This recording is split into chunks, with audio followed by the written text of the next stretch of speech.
Hello everyone. आज हम रैखिक समीकरण यानी कि लीनियर इक्वेशन के बारे में पढ़ेंगे। तो आइए देखते हैं किस तरीके से इसके सवाल को लगाया जाता है। रैखिक समीकरण को लगाने के लिए तीन प्रकार की विधियां होती हैं। इनमें सबसे पहली जो विधि होती है वो होती है विलोपन विधि, दूसरी होती है प्रतिस्थापन विधि और तीसरी होती है वज्र गुणन विधि। परंतु एग्जाम में जो क्वेश्चन पूछे जाते हैं उसमें तो सिर्फ क्वेश्चन दिया जाएगा, ठीक है। तो क्वेश्चन दिया जाएगा, आप जिस मेथड से जो आपको सही लगे उस मेथड से आप लगा सकते हैं। तो जो सबसे आसान जो तरीका होता है वो विलोपन विधि होती है। हम उसी पे आधारित आपको सवाल बताएंगे अभी। आइए देखते हैं पहला सवाल। x प्लस वाई बराबर 5 और दूसरा है x माइनस वाई बराबर 3। तो इसमें जब भी क्वेश्चन पूछा जाएगा तो इसमें दो समीकरण दिए हुए होंगे। तो उसमें जो समीकरण दिया होगा तो उसमें पहले समीकरण को पहला नंबर दे देंगे और दूसरे वाले को दूसरा दे देंगे नंबर। तो जैसे ये हमने लिखा है यहाँ पर x प्लस वाई बराबर 5 और x माइनस वाई बराबर 3, इस टाइप से लिखा हुआ है। तो इसमें जो है हम इसको कहेंगे समीकरण ए और इसको कहेंगे समीकरण 2। तो इसको सॉल्व करने का बहुत आसान तरीका है, विलोपन विधि से हम लोग इसको सॉल्व करेंगे। तो इसमें क्या करते हैं, सबसे पहले तो हम ये देखेंगे यहाँ और यहाँ इन दोनों में से किसी एक को बराबर करना होगा। तो कैसे बराबर करेंगे, देखिए ये x ही x है तो ये भी y ही y है यहाँ पर। तो ये दोनों तरह के दोनों बराबर आ रहे हैं इसमें, ये तो और इजी हो जाएगा इस तरह से। तो अब हम इन निशान को देखेंगे यहाँ पर, क्या ये दोनों एक जैसे निशान है कि अलग अलग निशान है? अलग अलग निशान है, इसलिए हम यहाँ पे लिख देंगे जोड़ने पर। जोड़ने पर लिख के हम इसको काट देंगे सीधे सीधे। तो जोड़ने पे लिख देंगे यहाँ पे और घटाने पे लिखते हैं तो निशान जो चेंज होता है।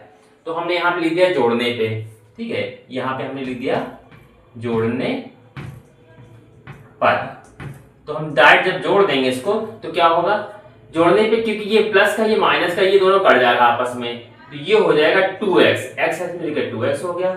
ये जो है 5 और 3 मिलके हो गया यहाँ पर 8। तो x बराबर हो जाएगा 8 बटे ये 2 नीचे आ जाएगा, 2 चौके 8। यहाँ हमारा x का मान आ गया 4। अब जब हमारा x का मान 4 आ गया है तो अब हम क्या करेंगे, यहाँ पर इसी x का मान समीकरण 1 में रख देंगे या 2 में रख देंगे तो हमारा y का मान भी आ जाएगा। रखते हैं इसका मान, x का मान समीकरण सभी लिख के 0 कर देते हैं 1 में रखने पर समीकरण 1 ये है x प्लस वाई बराबर 5। तो x का मान 4 रख दिया प्लस y बराबर 5। तो यहाँ पे हमारा जो y का मान आ जाएगा वो हम इस y को मतलब 4 को उधर ले जाएंगे तो y बराबर हो जाएगा 5 माइनस 4। तो y बराबर आ जाएगा 1। तो इस तरीके से हमारा x और y दोनों के मान आ गए। इसी तरीके से इसको जिस टाइप की अगर दो समीकरण दिए हैं तो यही मेथड लगाएंगे और आसानी से सॉल्व कर लेंगे। अगला सवाल देखते हैं।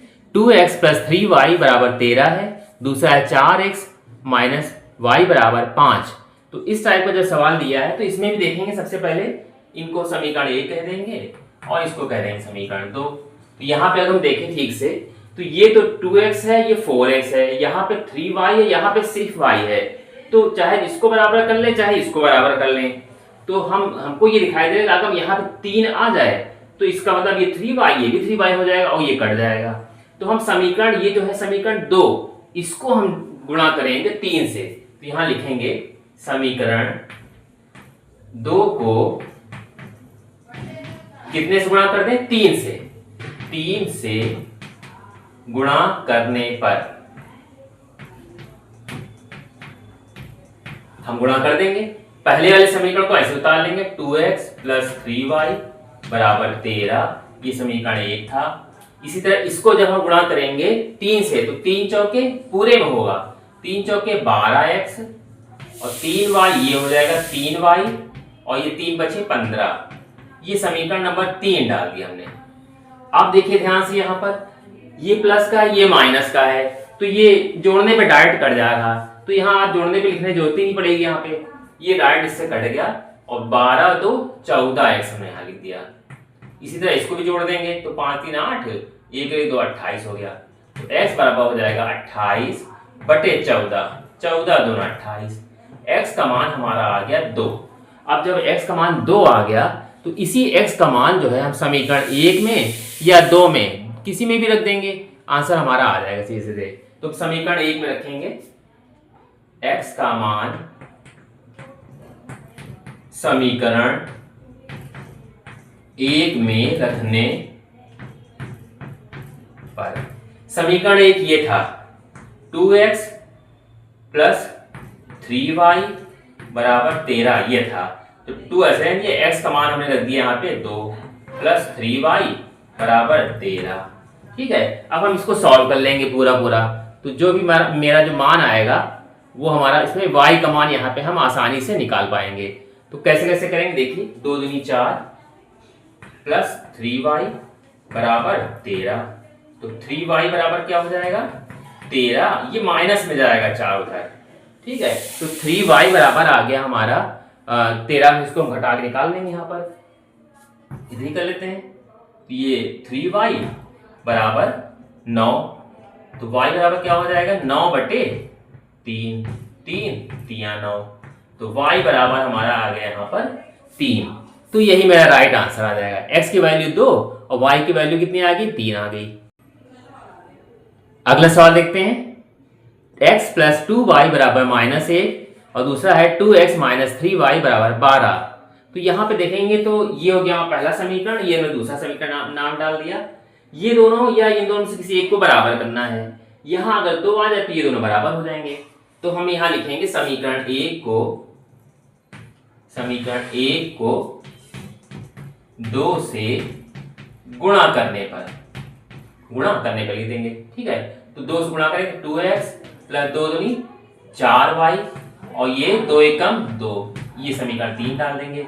इसी तरीके से ना यहाँ पे नीचे वाला जो है इसको हम ऐसे उतार लेंगे, 2x माइनस 3y बराबर 12, ये समीकरण हो गया मेरा दूसरा।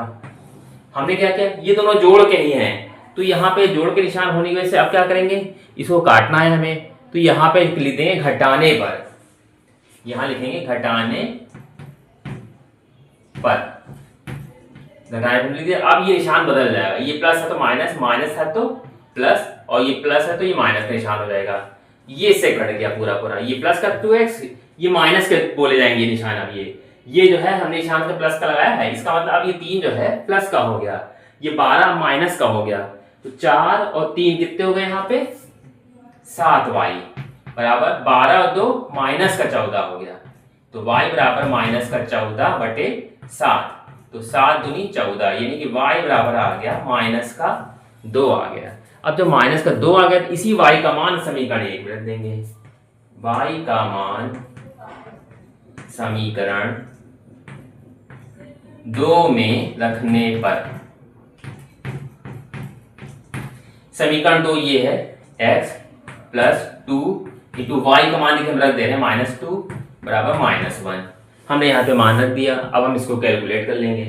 तो x 2 दूनी 4 में माइनस का हो जाएगा -1, ठीक है। तो x बराबर हो जाएगा -1 प्लस का 4 हो जाएगा, उधर जाएगा तो क्या हो जाएगा प्लस का 4। अब हम दोनों घटा लेंगे, यहाँ पे x बराबर आ जाएगा 3। तो इस तरीके से हमारा x का मान आ गया 3 और y का मान हो गया -2। यही इसका राइट आंसर होगा।